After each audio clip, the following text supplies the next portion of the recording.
So I study 4 hours a day, 30 hours a week, 128 hours a month, and 1,104 hours a year. Not counting time in school and more tutoring during summer and winter vacation. I don't study this much for fun. I study this much to learn. Many people define a successful learner as someone who is extremely intelligent and could learn easily. However, my experience has taught me that hard work is the best way to be a successful learner.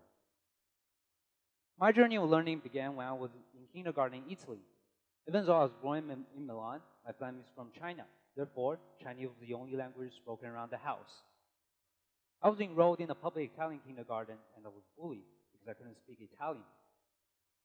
I suffered through these 2 years until my family realized that this was more than I could handle. So they sent me and my brother back to China with my grandparents and my aunt.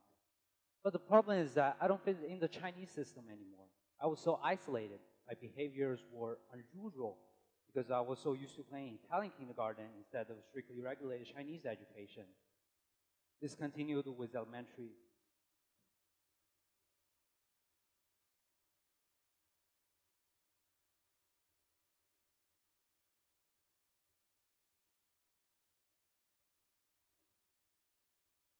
This is why I began to realize that studying would have to be a very important part of my life. I will have to admit that I was a problematic kid. I get easily distracted, I didn't have any background knowledge, I also wasn't talented. My kindergarten teacher even called me a retard because I couldn't solve basic math problems. It is my aunt who led me to be the best learner I could be. I get easily distracted, so she blocked all the disturbance until I'm done studying. I didn't have any background knowledge, so she began with pinyin, which is using English character to understand Chinese pronunciation.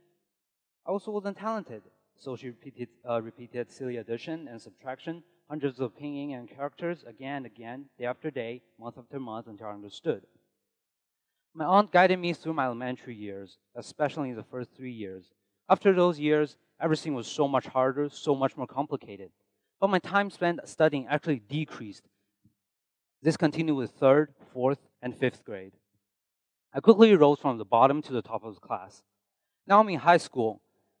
Even though English is a foreign language to me, I still have a fairly decent grade. Many people might think it's a miracle or I'm just simply talented, but I can tell you it's not. It's grit, defined by Angela Duckworth as a passion and perseverance for a long-term goal. Grit could be grown from inside out with perseverance and will to improve. You can cultivate personal interest, develop daily challenges, or simply keep a positive attitude towards difficulties. Grit could be also grown from outside in. People like bosses, teachers, mentors, parents, or even friends could play a critical role in developing personal grit. It is grit that made me who I am. It is my efforts spent day after day accumulated together that made me a better learner. However, somebody had a bigger goal for me.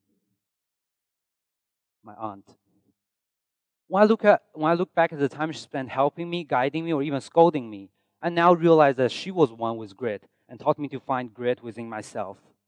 Grit is not treasure hidden under the top of Himalaya or under the deep sea. With effort and persistence, anyone could be a great learner.